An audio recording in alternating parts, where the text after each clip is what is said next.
Bapak Ibu, saudara-saudariku yang terkasih dalam Yesus Kristus, jumpa lagi dalam Go Kitab Suci Lingkungan, pertemuan bulan Mei 2020. Mari kita awali gokil ini dengan tanda kemenangan Kristus demi nama Bapa dan Putra dan Roh Kudus. Amin.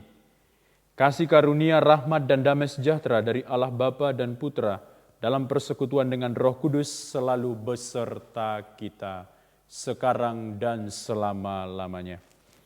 Bapak Ibu, saudara-saudariku yang terkasih, khususnya segenap umat paroki Maria Kusuma Karmel yang terus-menerus mengikuti Go Kitab Suci Lingkungan, kita berjumpa lagi dalam pertemuan bulan Mei 2020. Sungguh suatu kegembiraan bagi kita bersama, di mana kita setiap bulan disapa oleh Sabda Tuhan. Dan pada kesempatan ini kita kembali disapa oleh Injil Yohanes bab 14 ayat 1 sampai 12. Saya yakin dan saya percaya mungkin dalam situasi seperti ini kita begitu mudah dirundung oleh kegelisahan dan kekhawatiran. Kita khawatir tentang kondisi keluarga kita, lalu kondisi keuangan, lalu kita sangat khawatir akan tertular penyakit. Dan masih banyak pergumulan-pergumulan lain di dalam kehidupan kita. Maka sabda Tuhan, Injil Yohanes bab 14 ini mau mengajak kita untuk memiliki satu keteguhan iman. Jangan pernah takut, jangan gelisah, karena Tuhan sendiri akan memberikan rahmat yang berlimpah. Dia akan mendampingi kita dengan sebuah kepastian bahwa cinta kasih Allah tidak pernah berhenti. Bapak Ibu, saudara-saudariku yang terkasih, sebelum kita lanjut dalam permenungan lebih lanjut, mari kita siapkan hati kita dengarkan bacaan dari Injil Yohanes bab 14 ayat 1 sampai dengan 12. Janganlah gelisah hatimu, percayalah kepada Allah, percayalah juga kepadaku. Di rumah Bapakku banyak tempat tinggal. Jika tidak demikian, tentu aku mengatakannya kepadamu.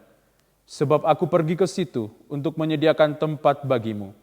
Dan apabila aku telah pergi ke situ dan telah menyediakan tempat bagimu, aku akan datang kembali dan membawa kamu ke tempatku, supaya di tempat di mana aku berada, kamu pun berada.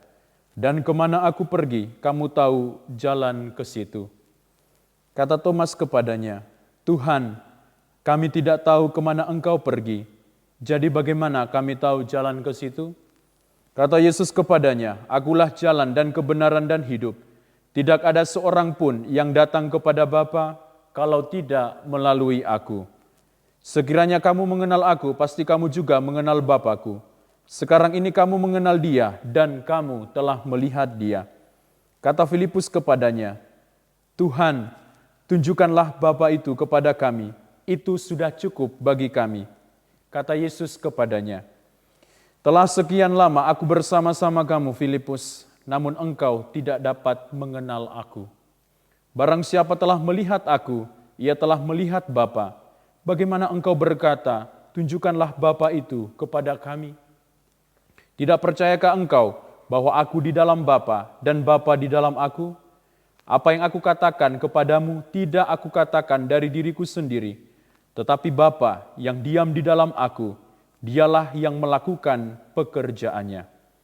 Percayalah kepadaku bahwa aku di dalam Bapa dan Bapa di dalam aku. Dan setidak-tidaknya percayalah karena pekerjaan-pekerjaan itu sendiri.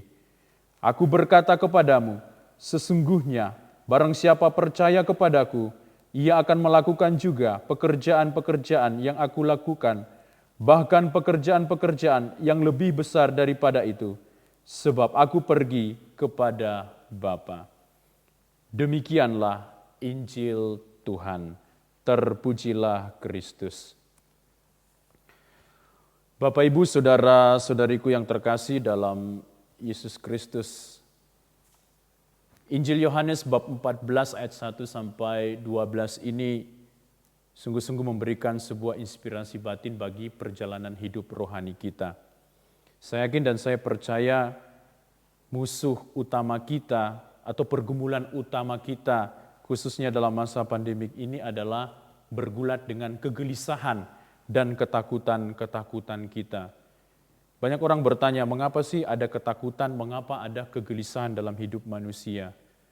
Penyebab utamanya adalah mungkin karena kita punya yang disebut dengan, kata Santo Agustinus, adalah kehendak bebas. Kehendak bebas untuk memilih yang ini dan yang itu. Nah, ketika kehendak bebas ini berhadapan dengan ketidakpastian akan situasi, lalu berhadapan dengan keterbatasan kita sebagai manusia, maka disitulah akan muncul apa yang disebut dengan kegelisahan dan ketakutan. Nah, menarik sekali bahwa bacaan Injil yang dipilih dari Yohanes 14 ini sungguh-sungguh memberikan peneguhan bagi perjalanan hidup kita sebagai orang-orang Kristiani. Ada 3 hal yang bisa menjadi permenungan kita. Yang pertama adalah kita diajak untuk memiliki relasi intim dengan Tuhan, atau yang disebut dengan keakraban di dalam Tuhan, intimasi dengan Tuhan. Ini sangat penting bagi setiap orang Kristiani. Sama seperti Kristus membangun relasi yang akrab antara Yesus, antara dirinya sendiri dengan Bapa, yang begitu akrab dalam relasi cinta kasih, demikian pula kita diundang untuk memiliki sebuah semangat, sebuah keakraban bersama dengan Tuhan. Orang yang memiliki keakraban dengan Tuhan sama seperti Kristus akan mengalir jiwa kealahan di dalam dirinya. Inilah yang menjadi kekuatan rohani bagi Yesus, bagi setiap orang Kristiani. Maka kalau secara sederhana apa sih artinya keakraban atau intimasi dengan Tuhan? Intimasi dengan Tuhan itu secara sederhana bisa kita katakan adalah ketika hati manusia dan hati Allah itu berjumpa di dalam satu hati. Ketika kealahan dan kemanusiaan itu berjumpa, dan itu terjadi dalam diri Yesus Kristus.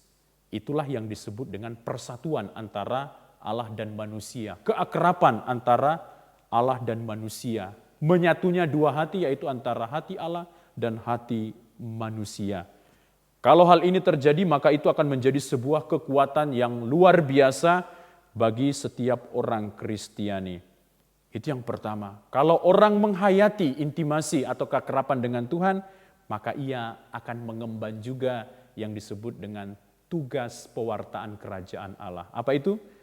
Menjadi jalan, kebenaran, dan hidup. Apa artinya menjadi jalan? Menjadi jalan artinya membuka jalan. Artinya selalu memberikan solusi bagi setiap persoalan. Tuhan datang bukan untuk menghakimi manusia, tidak. Tuhan datang bukan untuk mempersalahkan manusia. Tuhan datang untuk memberikan jalan. Kalau Anda dipanggil sebagai orang Kristiani, maka Anda punya satu tugas, yaitu membawa orang kepada keselamatan, yaitu membawa orang kepada perjumpaan pribadi dengan Tuhan. Karena di dalam Tuhan kita percaya setiap persoalan, setiap permasalahan pasti akan menemukan titik terang. Membuka jalan. Yesus datang untuk membuka jalan, jalan keselamatan. Membawa manusia kembali kepada Allah. Manusia yang dahulunya bergumul dengan dosa, kini ada jalan terbuka, yaitu jalan keselamatan. Kembali kepada Allah. Maka demikian pula panggilan kita sebagai orang Kristiani. Jangan datang untuk memberikan persoalan baru, tetapi untuk memberikan jalan, untuk memberikan solusi. Apa artinya menjadi kebenaran? Menjadi kebenaran artinya mewartakan kebenaran yang berasal dari Allah. Bukan kebenaran dari pribadi, bukan mewartakan ambisi, bukan mewartakan ego pribadi atau proyek-proyek pribadi saya, atau kecenderungan-kecenderungan yang bersifat psikologis. Tidak bisa. Kita sebagai orang Kristiani dipanggil untuk mewartakan kebenaran yang berasal dari Allah. Kalau Allah menyatakan kebenaran, maka kita pun diundang untuk mewartakan kebenaran. Kebenaran yang paling sejati adalah bahwa Allah telah memberikan keselamatan bagi manusia. Maka Bapak Ibu Saudara-saudariku terkasih, kita pun diundang untuk mewartakan kebenaran itu. Kemudian apa artinya menjaga atau membawa kehidupan di tengah dunia yang dalam arti tertentu membawa budaya kematian, mulai dari aborsi, hukuman mati, dan sebagainya, human trafficking. Kita diajak sebagai orang Kristiani untuk membawa kehidupan. Allah menciptakan kehidupan ini baik adanya. Allah menciptakan setiap manusia itu adalah kudus dan baik. Kalau Allah menciptakan setiap kehidupan itu adalah baik, maka kita pun diundang untuk memelihara dan memperjuangkan kehidupan itu dengan sebaik-baiknya. Maka dalam hal ini gereja sangat mendukung gerakan untuk mendukung kehidupan. Gereja tidak pernah mewartakan kematian, tetapi yang diwartakan adalah kehidupan. Setiap manusia itu berhak untuk mendapatkan kehidupan yang layak. Kehidupan diberikan oleh Tuhan dan kita harus menghargainya. Kehidupan adalah perjuangan kita bagi orang-orang Kristiani. Nah, kemudian permenungan yang ketiga adalah mari kita bersama-sama memperjuangkan kepentingan bersama. Sangat menarik kalau kita perhatikan dalam tahun 2020 ini kita mengambil tema amalkan Pancasila, kita adil bangsa sejahtera. Di tengah situasi seperti yang kita alami sekarang, di tengah situasi pandemi ini, kita diajak untuk tetap memperhatikan saudara-saudara sekitar kita, untuk memperhatikan keluarga kita, untuk memperhatikan lingkungan sekitar kita, untuk memperhatikan gereja kita, untuk memperhatikan dunia. Mari kita berpartisipasi dengan cara apapun untuk membuat dunia ini menjadi lebih baik. Jangan sampai kita menjadi sebuah batu sandungan bagi orang lain. Partisipasi kita yang paling penting adalah mari kita menguatkan komitmen kita bersama bahwa saya secara pribadi dan kita sebagai komunitas bisa berjuang untuk memperbaiki situasi ini dengan memberikan sumbangan-sumbangan kecil untuk kepentingan bersama. Maka Injil Yohanes 14 ayat 1 sampai 12 ini sungguh-sungguh ingin mengajak kita sebenarnya. Kalau kita sudah memiliki relasi yang mendalam dengan Tuhan, maka kita memiliki panggilan untuk menjadi jalan kebenaran dan hidup. Kemudian yang terakhir adalah kita diajak untuk menjadi nabi-nabi, untuk menjadi pewarta, untuk memperjuangkan kepentingan bersama demi kebaikan kita di dalam hidup, di dalam dunia ini. Maka ada 3 pertanyaan yang mungkin bisa menjadi refleksi kita bersama. Yang pertama adalah bagaimana membangun relasi yang intim dengan Allah? Bagaimana relasi saya selama ini dengan Tuhan? Apakah saya sungguh-sungguh berjuang untuk membangun keakraban dengan Tuhan di dalam doa, membaca kitab suci, lalu merayakan Ekaristi? Lalu yang kedua adalah, sebagai murid Kristus, apa usahaku untuk membuka jalan, menyatakan kebenaran, dan membela kehidupan? Apakah aku sebagai orang Kristiani sungguh-sungguh menjadi pembuka jalan, menyatakan kebenaran, dan membela kehidupan? Kemudian yang ketiga adalah, apakah aku sudah sungguh-sungguh berusaha memperjuangkan keadilan dan kepentingan bersama? Mungkin 3 pertanyaan itu bisa menjadi pertanyaan yang membawa kita kepada sebuah refleksi yang lebih mendalam. Bapak, Ibu, Saudara-saudariku terkasih, mari kita lanjutkan dengan doa umat. Bapa yang pengasih, kami mohon belas kasih-Mu bagi saudara-saudari kami yang saat ini sedang terpapar virus COVID-19. Berilah mereka kesembuhan dan kesempatan untuk menjadi saksi kemurahan kasih-Mu. Marilah kita mohon, kabulkanlah doa kami ya Tuhan. Bapa yang Maha Pengasih, kami juga ingin berdoa bagi para tenaga kesehatan dan semua orang yang bertugas merawat saudara-saudari kami yang terpapar penyakit ini. Berkatilah mereka dan berilah kekuatan dan kesehatan bagi mereka, agar mereka mampu melaksanakan tugasnya dengan baik. Marilah kita mohon, kabulkanlah doa kami ya Tuhan. Bapa yang pengasih, kini kami sedang dalam keadaan yang amat sulit. Pandemi ini membuat kami tidak berdaya. Banyak dari kami kehilangan pekerjaan, kehilangan kemampuan kami dalam mencari nafkah. Sebagian dari kami juga kehilangan orang-orang yang kami cintai, yang menjadi korban pandemi ini. Ulurkanlah tangan-Mu ya Bapa, tolonglah kami.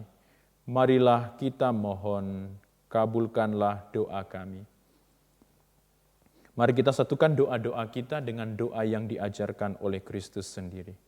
Bapa kami yang ada di surga, dimuliakanlah nama-Mu, datanglah kerajaan-Mu, Jadilah kehendak-Mu di atas bumi seperti di dalam surga. Berilah kami rejeki pada hari ini. Ampunilah kesalahan kami, seperti kami pun mengampuni yang bersalah kepada kami. Dan janganlah masukkan kami ke dalam pencobaan, tetapi bebaskanlah kami dari yang jahat. Marilah kita berdoa. Tuhan Yesus Kristus, Engkaulah jalan kebenaran dan hidup. Bersamamu kami Engkau anugerahi keselamatan kekal. Ajarilah kami untuk setia mengikuti Engkau dalam iman dan kepercayaan yang teguh. Semoga Roh Kudus-Mu membantu kami untuk senantiasa menjadi murid-murid-Mu yang setia. Demi Kristus Tuhan dan pengantara kami yang hidup dan berkuasa bersama Dikau dalam persekutuan dengan Roh Kudus kini dan sepanjang masa. Amin. Mari kita siapkan hati kita untuk menerima berkat Tuhan. Tuhan bersamamu dan bersama rohmu. Semoga saudara-saudari sekalian yang dengan tekun merenungkan sabda Tuhan senantiasa diberkati oleh Allah yang Maha Kuasa, Bapa dan Putra dan Roh Kudus.